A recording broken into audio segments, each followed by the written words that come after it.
You guys better have your Farcasters ready. Let's go. What's up? Welcome. We're back for another Let's Talk About ETH around the world. We're here with Saltorius. I hope you guys are all doing wonderful today. We'll kick it around the room. How you doing, Onaji? Man, I'm doing amazing, family. Last Wednesday in April, let's get it. April's flying by. This whole year's flying by, but like this group of folks we got right here, everybody's cooking. The whole network's growing, man. Everybody's getting after it, and I love to see it, especially with the state of everything, man. Markets, the world, the builders and the folks that are trying to see people win, society win, communities grow. We're all connecting and connecting like Voltron, man. That's what it's all about. So I'm hype. I'm actually really been inspired this whole month. So shout out to y'all, man. Glad to be here. Marcel, what's good with you, man? What's the word? How we feeling? I like that. I was posting in the group chat that we're live, and then you said we're connecting like Voltron, and I said, So I'm feeling that one. I'm feeling excited. I told you guys like last week that chilling on here with you guys once a week, now almost twice a week, is probably the highlight of my week every week at this point. I feel like it just feels like my bio told me today, he's like, you're a hobbyist talker, and I felt kind of offended. But I do enjoy talking. Here's some people I enjoy talking to the most, because I feel like I'm talking about what I'm doing in a constructive, reflective way, and you guys aren't hating on me for wanting to talk. So I'm ecstatic to be here. Saltorius, it's great to have you here. I know I got to meet you at ETH Denver this year at the base house, and chat to you a little bit about your game and the different stuff you're working on. I've been using your big man or something like that, the one where you get make money. Yeah, I've been using that one. I checked that out as well recently. Make money on chain. Yeah. So anyone doesn't know me, I'm Saltorius. Been in the space for quite a while, since 2017, but currently I work at a dev shop called the best dev shop called Laser Technologies, where we support some of the biggest crypto companies in the space. But separate from that, I love building mini apps on Farcaster. So I've been on Farcaster for like a year and change, and I put out a few mini apps. Some better than others, but the most recent one is a game that I made called Among Traders, which we're gonna play, I guess, later on the pod. But yeah, just engineer by trade, shit poster by hobby, I guess. So what does Saltorius mean? Saltorius is actually a nickname my buddies from high school gave me. I'm a big dude, so and my full name is Sagala, doxing myself, I guess, but I went by Sal during school, and me and my buddies used to just freestyle, like hanging out, just freestyle in the car or something like that. Mm-hmm. I was halfway decent, so they called me Saltorius SIG. I like that. I just chopped off the SIG and I kept Saltorius. Oh, like notorious. I like that SIG. Yeah. I like it. Okay. Are you gonna that's where the username came from. It's probably the best nickname I've gotten. So are you gonna freestyle for us? Sorry? Are you gonna freestyle for us? Nah, man, I gave that up. I had to ask. I'd be a bad streamer if I didn't ask. Yeah, it's great to have you on, Saltorius. We had a great conversation a little bit ago when you were kind of just starting to release Among Traders. I know you probably have a lot more thoughts now, a few months down the road, but do you want to give us everyone a rundown of what Among Traders is and what we're going to be playing today? Yeah, for sure. So it's actually funny. I didn't really set out to make a game. Actually, at the ETH Denver hackathon, or at the ETH Denver conference, there was a hackathon, and basically the whole the track was around building with agents or doing something interesting with agents. And I thought an underexplored kind of thing was like putting a bunch of agents in a room and having them deliberate to come to a conclusion about something.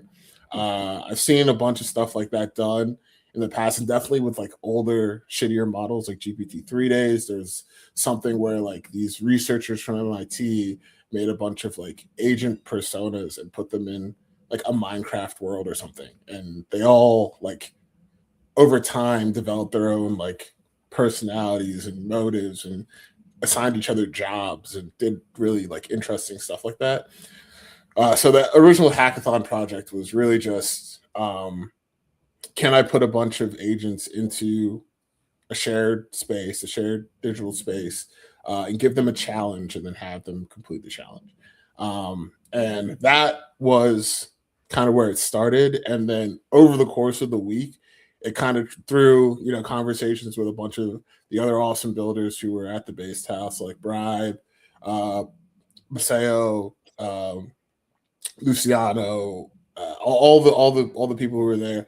It kind of transformed into, what if they like played a game of Mafia? So it turned into you create an agent based on your Farcaster profile. So it'll create a whole identity for you. It'll even go as far as to generate an image of that character.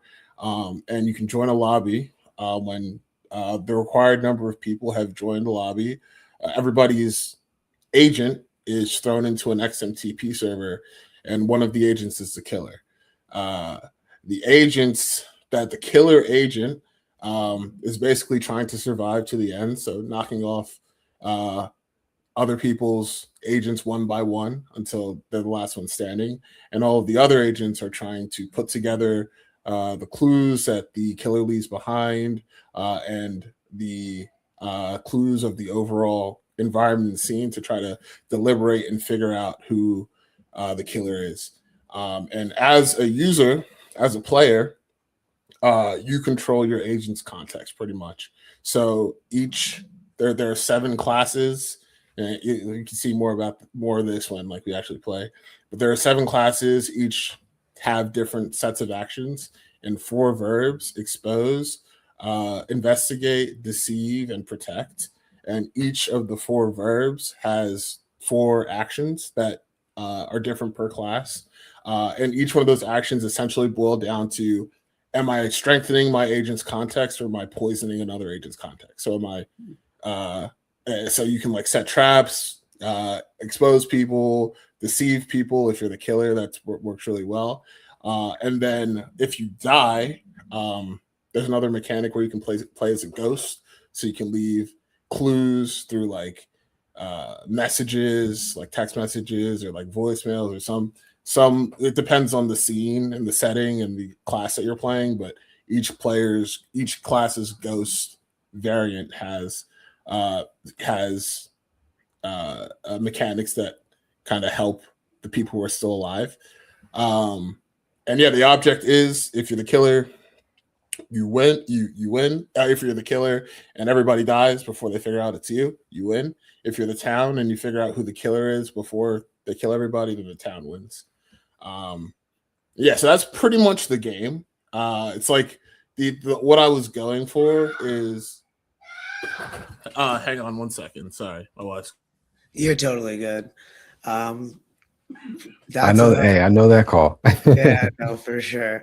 W fan. Yeah, no, it's been really fun to see the agentic context, and now hearing him talk more about the ability to think about memory as like the game asset, and like it's not your active actions, but it's like the queue of actions that's coming up, and that's kind of like some of the context. Yeah, exactly.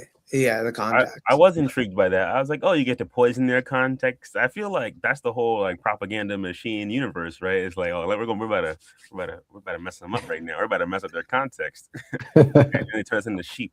But like that's just me like really reducing something rapidly. But I was just intrigued by that as like the dynamic, right? Either to expand our own knowledge base or reduce other people's, or like reduce its validity as like a way to disempower or. Sorry about that. We're nerfing them with confusion. Yeah. No worries. Yeah, sorry. I got a little baby downstairs, so I guess I don't know what happened. She's fine. Glad everything's all good. Sorry. So how old's the baby? 10 months. Okay. Yeah, 10-month-old baby downstairs. So I guess my wife's trying to juggle. Something was going on. It's all good. There you go. Hey, Dubs, congrats to that, man. Yeah, thank you. Yeah, of course. Thank you. But I forgot what. We were talking about the context part being really interesting, being able to poison the opponent's Yeah. So that, and it's actually really funny. Like that's one of the. That's obviously how you have. That's your play style. Like when you're playing the game, right? Like pick what class you pick and how you decide to like enrich your agent's context or hurt other agents' context, and it also gets really interesting depending on the role that you have during the game. Like if you're the killer, like your playstyle becomes completely different, and your approach to how you inject or not different pieces of context becomes like really important. But I do remember what I was saying. What I was going for with the whole game is this idea of like so social deduction games with an AI layer on top. I think that like when you think about like AI in games, it's like in like an RPG or like an open world type of game where you have NPCs that are AI driven, and like things are definitely going to get really interesting there as far as like, you know, more intelligent, more better like AI systems in those large games. But even for like small browser based, phone based, even like games that have a different form factor, how AI fits into it. And then also like the idea that like most of what people are doing with agents at the moment are all like productivity based, like, oh, an agent to answer emails for me, or oh, an agent that can run a Twitter account for me or something like that, which is cool, but at the end of the day, kind of uninteresting for 99% of people who like aren't constantly working. So like this idea of like slotting agentic systems into games, and I think like social deduction games are the obvious like first step, the first thing you can go for. Yeah, I like that. I think that's super interesting. I think, you know, I align with that heavy. Is like a lot of people are like, oh, I want my bot to do this and this, and I was like, those are kind of activities I like running my Twitter account and being social. I kind of like those things. I like talking to people. So just seeing like applications where this is pretty interesting. And you know, I used to get down on a little you know, games like this with the homies, you know, back in the day. Just IRL, you know what I'm saying? So I think this is gonna be really cool. And I never got down on it. So yeah, I think Z's gonna coach us all through it, man. I'm excited. But I set up my account here, got my little profile, man, set up. You know, you get, man. It's lit. All right, let me pull it up on screen. Amazing. While you're doing that, Maseo, do you want to make sure you have your Farcaster and you want to pull up among traders as well? No, I was very curious what was happening. I do have Farcaster open and among traders open. Okay, sick. Well, look, let me pull it up on my side as well. Then you got to coach us, and I say, you know, I think that I'm behind the ball. No, you're good. So check that out. Little digital twin. This is all right. Jalen Roll Call Baptiste. God, that's a name. That's a name and a half. Dude, baby. So yeah, I like this little you know, little generated bio and traits and things. And one thing that's actually really funny about this, a quick aside.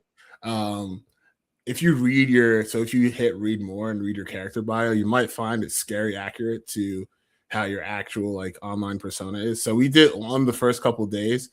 Messiah might have been there, but on the first couple of days, we were making them for everybody who was staying at the base house, and we made one for Bribe. And I don't know if you know Bribe, but he also runs the Dude account, and his description was so accurate to the point where the description was talking about him making generative NFTs based on like how he felt the vibe was at the time. And as we were reading him the description, that's exactly what he was doing. Like in the base house, he was like, oh, I'm gonna make this NFT collection every day based on how I'm feeling. And his character description like said he was gonna do that. It was like eerily scary. And like it's tight. His character description also said that like he was like super into Palo Santo, like the sage sticks that you burn, and he had brought a bunch of Palo Santo for everybody at the base house. It was really funny. A couple of other people when the mini app first drops were posting their character descriptions and being like, I feel attacked. Yeah, that's a funny thing. That's cool. Yeah. Runs an after school tech lab. Repurposed classroom behind South LA Community Center. Yeah. Yeah, man. No, this is awesome. This is awesome. I dig it. Cool. Oh, real quick before we play too. Yeah. I wanted to also. So recently, I launched Clanker for this, and part of the it has real implications into how you play the game as well. So I thought it'd be good to kind of explain that as well. So I launched a Clanker token. The idea of the token is to drive the game economy. Previously, it was you could purchase like classes for USDC. You previously cards, but now classes. You could purchase them for USDC, and it would enhance your play style. While some people did do that, games like this like work way better with like a points, like you're earning and spending points. So the way the token economy works is you can stake. So there's a little wallet thing up at the top. You can stake. You can buy and then stake your tokens. When you stake them, you can enter paid lobbies, and your pay-in for the lobby comes out of your stake balance.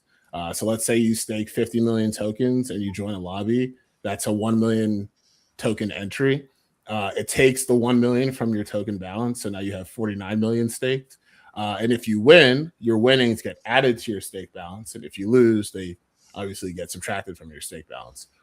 And as a staker, all the 20% of the fees that are generated from trading activity on the token goes to the stakers. So you're kind of incentivized. So if you win a ton, if you're good at the game, you can stake. You can increase your staked balance for free through playing, and then because your balance is increasing, the amount of payouts that you get through the fees coming in also goes up.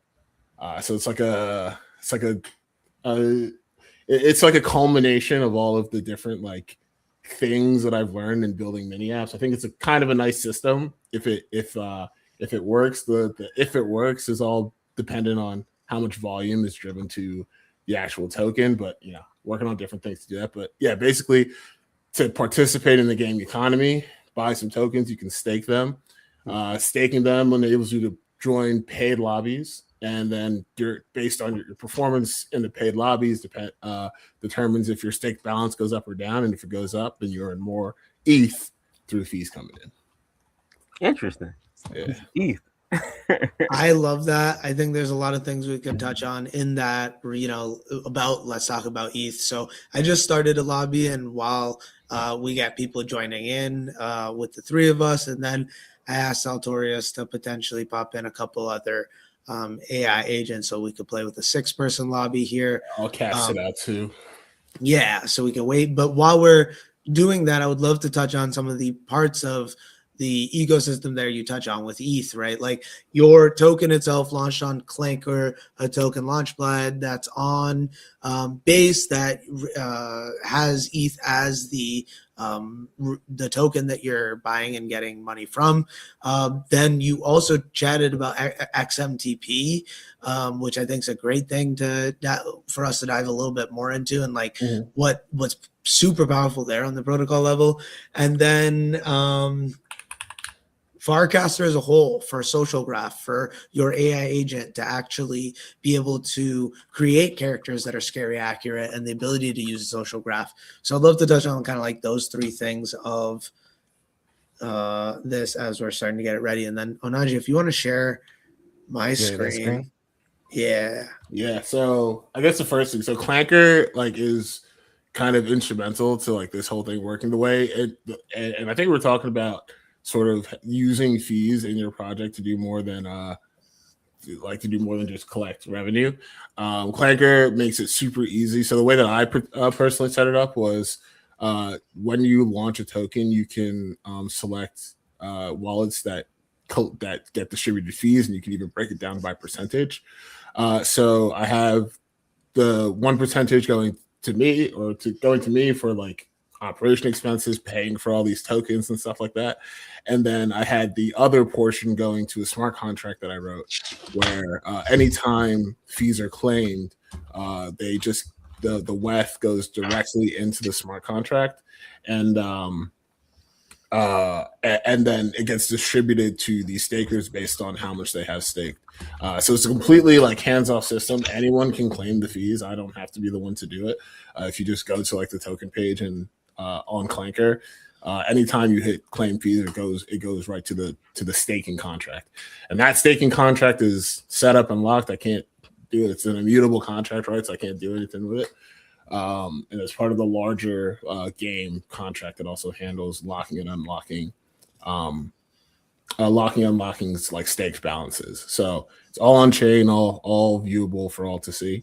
And then the XMTP piece was I honestly started as being able to hit a track in the hackathon, but it's transformed into something that's like actually super useful. So like each agent, when it's created, gets a wallet spun up. You need a wallet as your identity to actually join an XMTP server, but they're all siloed and all instanced within there. So at any point in time, you can go back on chain and see all the messages that the agents are sending.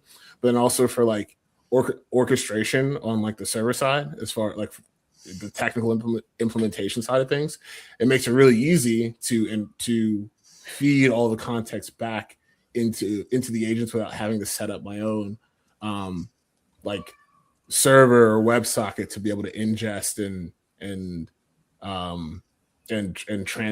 transfer messages. So it's really nice on that piece. So like I think just building anything on chain, like I've approached it from this mindset of like, why spend money on like a database, or why spend like the time setting up the infrastructure on the database when we have the best database? Maybe not. We have an immutable database that already exists in being on chain. So every project, I try to put as much things on chain and run as much of it on chain as possible, just to have that immutability layer. But also because it kind of makes, once you have the right workflow set up, it kind of makes makes your life easier as a developer to like transfer data. Yeah. I have a question, right? I've heard a lot of people talk about application for blockchain for games. I've heard way less conversation around AI and specifically AI agents when it comes to games. Like I've never heard, really outside of yourself, people be talking to me about AI agents in video games as like the unlock. And so I'm curious, what are the kinds, like when you look back at games you played in the course of your life, where do you see AI agents that have been superimposed to enhance the user experience? Just like having so I mean, like when I think about, so like immediately the first thing I think about is like RPGs, right? Like when I was really young, I played a lot of fighting games. Like it's not really there, but then I played a lot of like Skyrim. I played a lot of Just Cause, a lot of those open world action RPGs. Agents there conceptually sounds awesome. Like if you could have an NPC that has like a real semblance of intelligence, that would do wonders for immersion and like how you actually interact with the game world. Now, technically, how does that work? No idea. I don't know if that like we're even close. The economics of it don't really make sense. But I was gonna say it kind of goes from being like, choose your own adventure to like every game is different implicitly, because it's like exactly an agent like Grand Theft Auto 5 is now a billion timelines with 3 primary agents you can play and take control of. Exactly. That's pretty crazy. So that would be that. I think that's like the utopia, like ultimate end goal of like how agents would interact in like just purely gaming. I feel like that's the farm for AI agents to replace people in the real world. Yeah, but then I think about these smaller like online online browser experiences. There's actually a game called Bot or Not. I've heard about that. Yeah, Bot or Not. So basically the idea is just a chat window opens and you're talking to someone who's either a bot or a person, and you have 1 minute and 30 seconds to talk to them. And then at the end of your conversation, you have to determine whether it was a bot or not. And it's actually kind of hard. And so like experiences like that, like online experiences like that, where you can do really creative things. Like I'm sure there's like game services that haven't even been thought of yet. but it kind of opens up. So I think there's like that one vision of like this super immersive RPG where every NPC effectively has its own inference engine where it can like make like real impactful decisions on its own. And then there's this other idea where I think we're closer to now is you have these very, very directed like game loops, very directed game flows, but have an agentic component to turn your very linear experience into like a branching experience that can go one of many different directions just due to the fact that there's like the entropy of like talking to an AI agent where like you could get anything back. No, literally, I do get that. I get that completely. But I think that's really cool though, still, because I feel like that's like there was that game where it was like infinitely generating space universes, like 6 years ago, Yeah. 2018, 2019. No Man's Sky, yeah. And Yeah. people thought that game was cooked when it came out.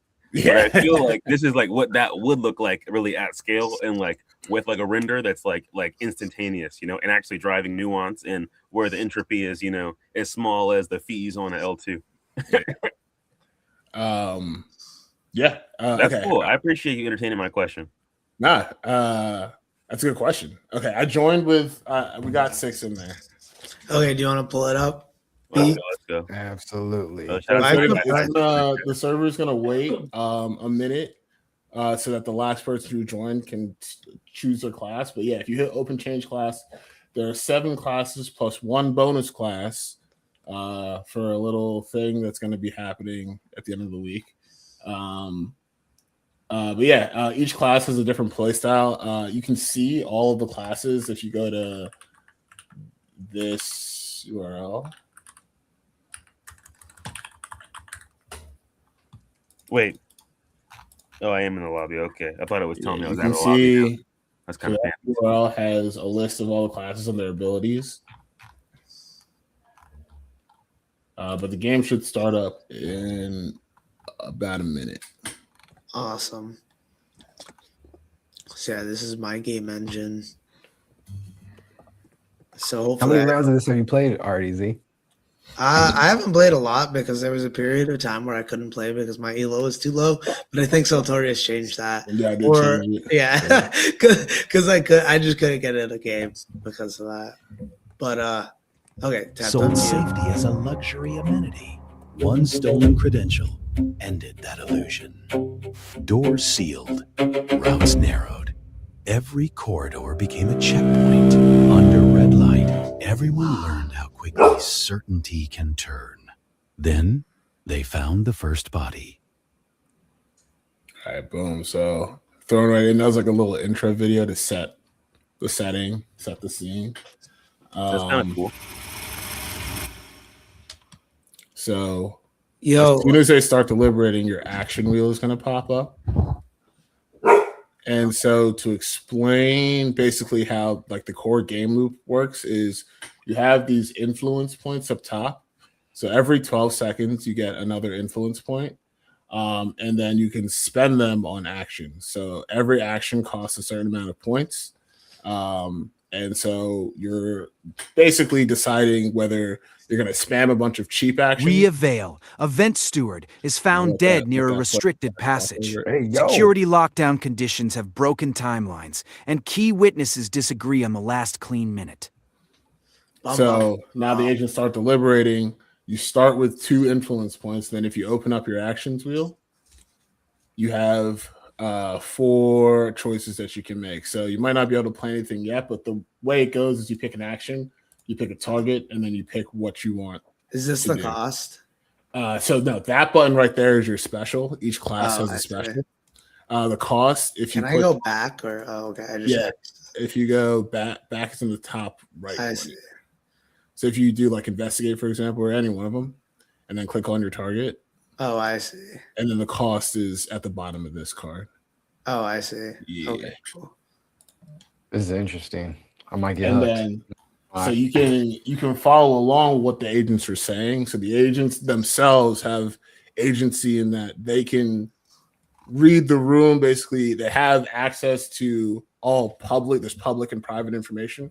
They have access to all public information, and they themselves are deliberating. They have their own motives. There's like an internal pressure system where agents who find a particular agent suspicious can assign pressure to them. But then as a user, when you play actions, you're basically working off that same pressure system. So if you're following along and you think you know who the killer is, you can start piling on actions to that person, and then let your agent take the wheel. But the skill expression that I'm trying to go for here is how well can you drive your agent? So your agent has control of deliberation. Your agent has control of voting. How well can you follow along with what's going on and play actions to like correctly steer your agent into doing like what you want him to do?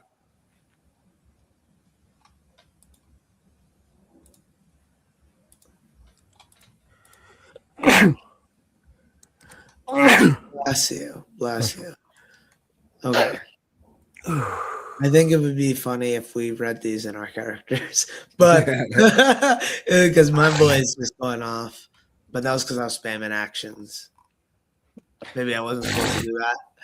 My friend Isaac's asking in the chat, so it's like Mafia with AI agents. And, yeah, exactly. But you're not in full control, which is the cool part, right? Right. You don't have. You need to convince your digital twin to go the way you believe, and maybe you're wrong, but yeah, you might be wrong. And it's not like you have to convince them, right? Like they'll do what when you play an action, they do what the action says. Yeah. But again, like you're feeding it as context to an LLM, so there's like a layer of abstraction before like your actual move gets played. Salt just locked in. 30 seconds. And so I was mentioning this before the pod started, but like the difference between like having an idea for a game and like building a game that has like a fun core game loop is like very hard. Like as a tech demo, it's really cool. It's really great. But then you have to layer in all of these other mechanics to make it an actual game. So like the influence system, like the resources, thinking about how you spend your actions, and then like actually following along. Like that's the core game loop I'm going for. But yeah, and then okay, so we're both the town. It'd be really funny if whoever's sharing is actually the killer. But the killer now, as the killer, your action wheel will change to you can select who like the next target's going to be, and if the killer doesn't select anybody, then oh no, I'm dead. Oh damn! Crime scene. Dude. Zachariah Saul Bellamy was found collapsed beneath. Oh, never mind. I'm weak. Oh, well. I don't know if this is because I died. Yeah, no, it's just refreshing. Oh, okay, I see. And then it'll go live. Yeah, a couple bugs I gotta fix. No stress. That's sick. But yeah, okay. So, was found collapsed behind a glass display case in Founder's Lounge. His jacket stained dark, where a single deep wound pierced just below the ribs. A shattered wine glass lay nearby, its contents bleeding into the polished floor, alongside scattered portfolios and tagged prototypes from the donor showcase. Okay, this is long. I'm not going to read this whole thing. You're doing a good job. You're doing a good job. But you're going to do it in your voice, too. It's just so long. Yeah, and so that's another piece of like there are some people who enjoy like reading a book, and there's I feel like a lot more people who don't. So like this is obviously a text-based game. Yeah. So that there are some of the abilities to do stuff like generate audio or generate video. I'm gonna save up my influence points because I think I have one that generates audio. But that like so the agents have the ability to do stuff like that, like generate security footage showing like corroborating somebody's alibi, or generate an audio thing, which is like a voice voice memo of somebody who died. But yeah, it's largely text based, which is definitely flavors the gameplay. My friend Isaac said, "Have you found which skill set an agent is most likely to win?" Yeah, but like which class? Yeah, I guess. Yeah, so if you're the killer, the provocateur is really good. And if you are the town, medium is actually pretty good because when you die, like the ghost wheel for other classes is like kind of muted, but for medium it's like the strongest when you're dead. So yeah, I like Huh. that. So you can That's still have the cool. context. So I had blamed someone here. I don't really know who. And then I died. yeah. And now people are saying that, I was just chaotic, which was the class, which is interesting. But that was also, I think, using somebody's action. So what does the investigate actually do? Is that the person asking a question, or is that like behind the scenes? No, so it's like a public. Well, no, investigation is a private action. It also depends on the class. So like if you there's that, I don't know if you can see in that chat that's in StreamYard, or maybe I can share real quick. I see it. Yeah. If you want to share this, actually, I can just pull it up. Yeah. Boom. So each class you can click on the drop down to view abilities, and then it'll say what each thing does. Oh wow. Each action is kind of dependent on, or each like effect for each verb is dependent on the class you're playing. I think it was the person I picked.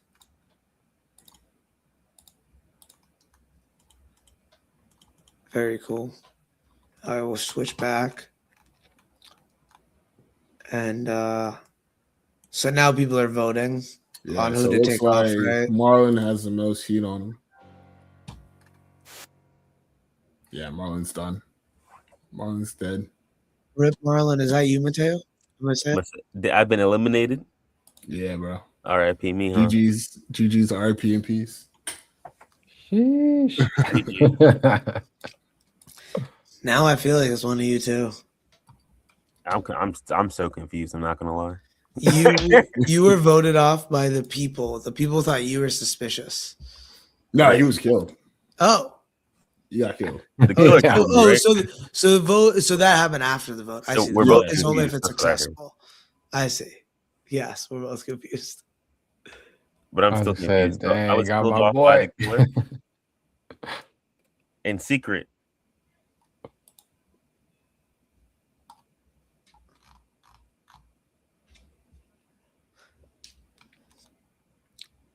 So there's only 2 people left. So there are no 3 people left. So they have to vote the right person. Onaji, it's up to you. It's up to me, huh? Yeah, so That's you the can thing, tell huh? us because we're all dead. No, wait. Yeah. Oh, All 3 of us are dead, right? Yeah, we're all dead. Yeah, so you can tell us. Are you the killer? Are you killing I us? would. That's on my screen, Yeah, I mean, it would have shown up at some point. brother. No, I'm asking you. I guess that would have been helpful information to seek out in the No, beginning, huh? you might not be. I imagine. What are your actions, right? Bro, Like he's saying you would deceive right now. maybe he is. I don't know. I know who it is, bro. I know who You know it who is. it is? My Who friend is it? Isaac Saltorius, he said he thinks the AI chat is too fast and too much. It's hard for him to keep up with. Yeah. That's a big, because in order for them to like get enough information, they kind of have to be talking. But then at the same time, it's tough to follow along. And then also, I think there's a small bug where it replays the past chats, and that might be confusing stuff. But yeah, that's the big, and that's like part of designing a good gameplay loop where you have the player actions, you have the action economy, but then follow along. Yeah, you either got to be really good at like skimming the chat and like picking it up, or there needs to be some kind of summary system. So I'm still working stuff like that out. Well, I have a thought. My dad, he's like, shout out to him. He really likes these AI generated audiobooks. Yeah. I throw my hands up. I don't know how I feel about it. He's an actor. He's talking about the scripts and all this stuff, but AI audiobooks. Okay. But what I was gonna say is, I feel like this could be kind of a cool meta engagement, right? Of like that kind of, could these chats be like turned into like voiceover type agent like communication, and so you're actually listening to an evolving discourse between them in real time, and then like it prompts you to respond versus like feeling like you're trying to keep up with the like. I've been pressing buttons, but I'm not gonna lie, I've been really confused about what I'm doing. Yeah. So like the basically the chat being read out to you. And then but like not even read out to me, like as opposed to it reading like a narrative, it's like almost like the people are talking. Like I want to be like a podcast. Like I'm in a podcast. Yeah. I'm in the room with the people in the audience. It would also be cool to hear your agent's inner thoughts. Like you could press a button to swap between the two. So you could either hear everyone else, and like while you're listening to everyone else, you could press like, swap, and then it switches over to like, okay, like what am I thinking internally? Yeah. Right? Like it would be, I think that would help Maseo and me and whoever else is like new to be like, oh, like this is like, okay, this is the action I'm doing, and this is why my agent's thinking this. Right? I like that. That's like the first person script in video games. Yeah, that exactly. I like that. Here we go again. It's like a GTA 5, right? Oh, okay. Here we go. We got 시연 서머리한테 입은 캣 락스부. Target is alive. So seance backlash pressure applies. Okay, so that was a seance. A Targeted seance. live. So seance backlash pressure applies. Interesting. 1 second, 30 seconds. So there's three people left. The two people have to vote on the killer, otherwise it's over. Saltorius, my friend Isaac said, can he bet ETH on how it's going? They found the killer. Yeah, so which was which was you. Yeah. Oh, it was. that guy. That's why he got us. Look at that. Stop playing with you. They got you. So the question, can you bet on the outcome? Yeah. So there are, if for one of the paid lobbies, or if you start a paid lobby, you can open a prediction market along with it, which is basically 3 questions, like a custom prediction market based on the people in the game or the actual setting, and you can wager the game token on it, and it works in the same way as paid lobby. So when you wager, it takes from your stake balance, and if you win, it adds it to your stake balance. So that exists right now.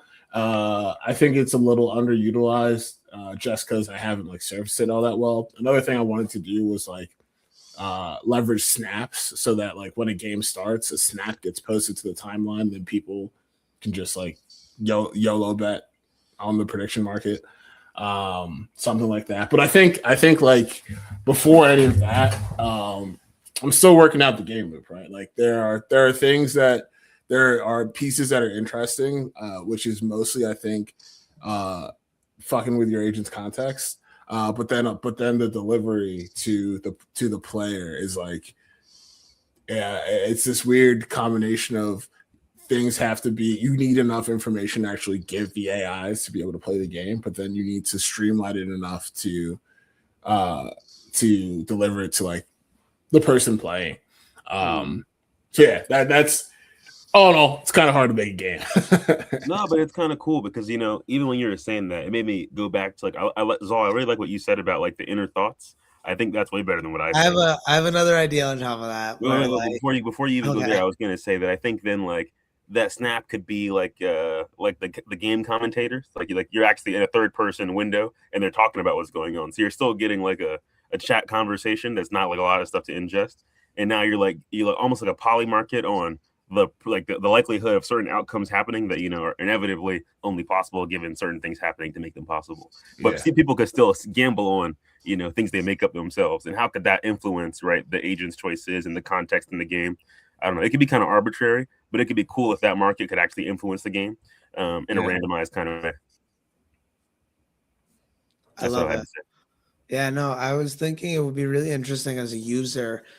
One thing you can't do in games like this sometimes is actually contextualize all of the memory and information, and like not repeat information because you don't know you learned it already. Like, let's say at the very beginning, someone claims that they went from XYZ to XYZ place and then they change that multiple times or whatever. The ability to like potentially as a user, query that context or like visually potentially see something could be really interesting, because it's something that you get that, you know, you don't have an opportunity in any other game, because like it's kind of like all in your brain.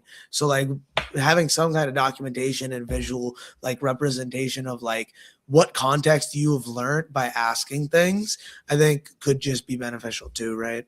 Yeah, for sure. Yeah, it's fun. This is actually really nice to see this live, because I actually have I did a live playtest when I first released the mini app, and I got like some really good feedback, but I haven't like actually seen anyone else play the game. So this is really cool.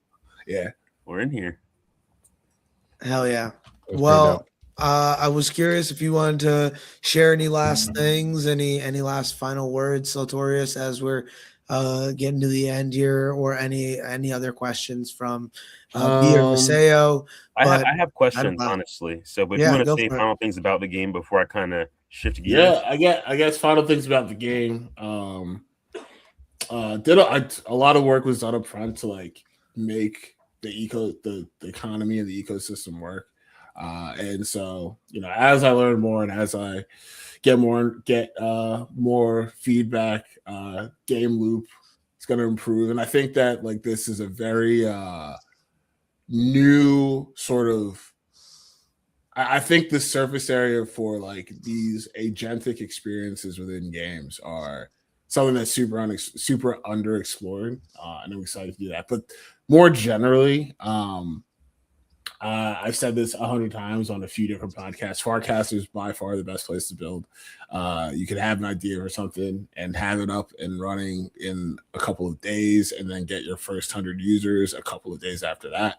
And it's just really, I'm having a ton of fun on Farcaster. So yeah. Fuck yeah. Well, that kind of. You want to say something, Brian? I was just gonna say, is that the best place to contact you and stay? Yeah. Saltorius.eth on Farcaster. DMs are open. Tag me, whatever. I'm what do they call it? Terminally online, so I'll see it. No, I think that's chill. I was gonna ask you, like, how long you been in the Ethereum ecosystem? How long you been building on chain? Since 2018. So I got into crypto as like a degen trader in 2016, and then very quickly realized I can't trade. So I was already professionally, I was already doing some like software development stuff, more on like the automation side. But I kind of learned about Bitcoin first, but then learned about ETH and learned about effectively programmable money, and I went all in. I was working in investment banking at the time. I quit my job and I went all in to working in Web3. What would you say to the average American on the corner who heard you say programmable money and was like, "What did that mean?" Yeah, I would say a lot. They'd probably leave. No, I would say I think for like the average person, when it comes to money, it's really how can I get more? And there are, maybe now isn't the best time to kind of espouse this, but there are financial tools available to the average person that previously were gatekept by large financial institutions. The fact that I can take some amount of ETH or any asset and put it up as collateral and get a loan on it without any intermediaries is huge.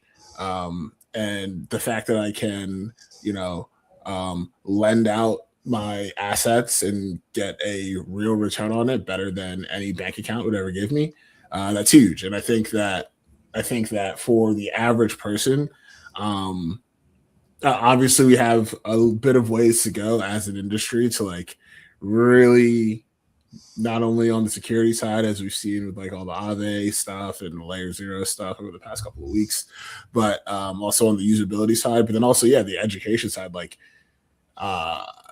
why should you as a person have to talk to some guy from some bank in order to get a loan? If you have the collateral to do it, then you should just be able to do it, and there should be no intermediaries.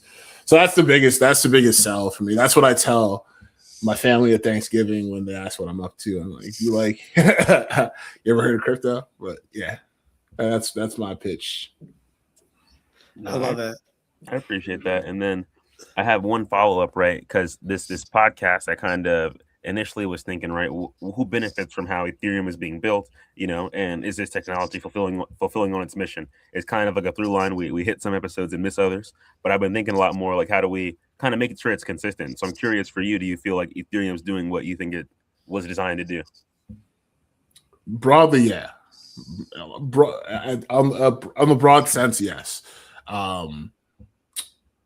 Being able to permissionless. So before this is actually I was talking about before the pod too. Before I joined Farcaster, before I was working at Laser, I used to run a tournament platform called GU Stakes. It was like the community tournament builder for the Web3 trading card game Gods Unchained. So before they were trying to like run a competitive esports league, and they were hiring tournament admins that had no idea about the game. They didn't know any of the rules. They didn't know anything.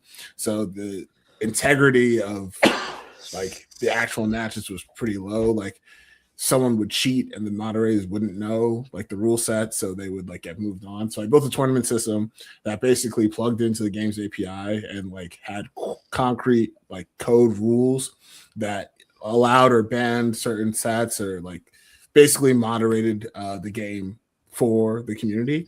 And then on top of that, I built like the payment rails for like being able to join a tournament with crypto and then have those funds be held in escrow and then pay out the winner. And then that started as like 1v1 bets, right? So like you would put up $10, I'd put up $10, we would play, and then the winner would get the pot. And I started that, I did that over time. Like it's been running for around like 4 or 5 years. Hundreds of thousands of dollars over the course of that time have run through those contracts. And when I was starting, I was kind of learning Solidity, and I was kind of like really like starting on my own. I was kind of thinking like, if I wanted to do this like without crypto, I don't think it would be possible. I don't think I'd actually be able to like make this. And it was kind of like I was just, somebody who enjoyed the game and like wanted to build something cool on top of it, and I could. And it kind of like has led me into all of the other cool experiences that I've gotten to do. I got to speak at NFT NYC like twice or 3 times because of just that one little, I think this is cool. I think this is cool. Maybe I can make it. Oh, I can. And then it's just a cascading series of like events like that, where it's like, oh, this is cool. Can I do it? Oh, I can. Oh, it's super easy. Oh, I don't have to ask anybody. So I think that more than anything has been a goal of Ethereum that has definitely been like reached. You can permissionlessly do anything and generate real value off of just an idea, and it's a real meritocracy in that the best ideas generally rise to the top. Well said. I like that. I would agree for sure. I think they're the stickiest, right? Like nobody wants to hang out around something that's boring and that doesn't make money in the casino of like every day somebody's trying to get you to come over here and make money and have fun. It's like win Lambo. Everybody's like, where? So I feel like it's kind of like but I think what you're doing is really interesting, and I think experimenting at this intersection is particularly interesting as well. Yeah, and I'm a serial tinkerer, so there'll be more. There's more projects that I have in mind, have in the works. Some particularly interesting that I'm actually really excited about. So keep a lookout. It's not a game; it's a bot. Okay, like a feed bot, like a bot in the feed. Yeah, bot in the feed. Okay, that's lit. I'm excited about that. Me too. We're ready for the bot in the chat. That's what I have to say. Isaac said, "When does the app launch on the App Store?" This app? Yeah. Not for a while, brother. Well, that's kind of the beauty of it. You can't really just launch app on the App Store because you have to, need especially if there are crypto elements, like you have to jump through hoops, and even just to get like a test flight app up, you have to pay $100 to get an Apple developer account, which is like in the grand scheme of things, not that much, but it's still, you can't just go do it. Like you gotta go through Apple. Well, I'm even saying to create your digital twin, you need your Farcaster social context. So yes, you also need that. Piece. So one thing that I did do early was I made hooks to be able to create one using a Twitter account as well. But the Twitter API is dummy expensive, so I don't know. I don't know. I have a plan. I think, definitely. I think that it works well for Farcaster because of the concept of mini apps being in feed, the concept of the social graph, like being able to use and build on top of the social graph. With Twitter, I think it's a completely different strategy. So yeah, at the moment, I think making the game experience way better it is the move, and getting a bunch of that feedback from Farcaster is like the obvious like place to do it, and then expand from there once the game is like super solid. Once like let's say you can hop in and know exactly what's going on without being like, all right, I'm spamming actions. I don't really know what's happening. No, but Isaac's asking about it. Isaac, you have a Farcaster account. You're Waffle House on Farcaster. I don't know if he's saying all that like I didn't set him up. I set him up. It's awesome. But yeah, no, it was awesome having you, Saltorius. It was great to like run a game, a game playthrough. Definitely excited to dive deeper. One of the things I was thinking was, I think though I have had positive experiences spamming things and not knowing like exactly what I'm doing. I mean, it's not the best to play Smash doing that, but like I can have a positive experience just button mashing, right? So I do think there is a valuable space for that as well. Yeah. But yeah. Masaya, do you want to close us off? I'm gonna hit you one more question. Okay. Yeah. So we've been going out and doing like video journalism bounties, kind of, and so using Poi, Pixar didn't happen, and having people essentially like go out and shoot videos and ask these different questions, right? And so we have a different questions up right now. We have one, go find someone who remembers, which Onaji submitted to, shout out B, where people can go out and interview somebody over the age of 75 and ask them, how have they seen the world change and how has the world changed them? And I'm curious, in that kind of vein, what's one take or question you'd want to go out and have us farm the world for, so you could see across contexts, sentiment or perspective on something? What's your question for the world? That's a good question. That's a really good question. Maybe honestly, you know what's funny? I've seen so much. Like I see this on Farcaster all the time, where people are like, I pull like a random poll has been like 70% of Americans hate AI, and then they're like, what? How? Because like everybody pretty much on Farcaster, but like even Twitter too, are in this bubble where like every one of us are using AI every day in some capacity, but to like if like on the top end of the distribution, like everybody else is not using it at all. So maybe like, how do you feel about AI generally? Okay. How do you? What is your opinion of AI and how it's going to affect everybody's lives in the next 3 years? Because I think that's a very funny opposing views, where people see that and they're like, how is that even possible? It's like AI is the best thing that has ever happened ever. And like, it's not, bro, you're like you're in the 10% of people who think that, and you think everybody thinks that because every online space that you're in are filled with other people who are completely AI pilled. So yeah, I think that'd be cool. It would be interesting. Okay, we asked that actually early on, but we didn't really have participation at scale then. I feel like now we have people who are going out in Kenya on Sunday. Yeah. We have people in Nigeria been going out. I've been going out. My friend Devin's going out tomorrow, so he says I'm holding him accountable. This is our week to get outside. So I'm gonna push it out there. Thank you, man. All right. Yeah. But with that, I really appreciate you coming on the Let's Talk About ETH Around the World podcast. Shout out to you. I know you're globetrotting right now. You're globetrotting. I'm gonna be in France tomorrow. I'm gonna be in Rome. Let's go on Sunday for Farcon. So that's gonna be fun. But yeah, little traveling for me in next week or so, and then I'm locked in for the next couple months. Amen. Well, go get inspired, man. Thank you so much for taking this time with us. I know you thank got your y'all for family having me. back there. You got it all going on, and you still came in here and spent some time with us and let us play your game with you. So it's an honor to play with you. Yeah, and thank you guys. Thank you guys for having me on. Thank y'all for playing. Got a lot of good data. So game's gonna be that much better. Well, let's go. It's an iterative season. Yes, sir. Awesome.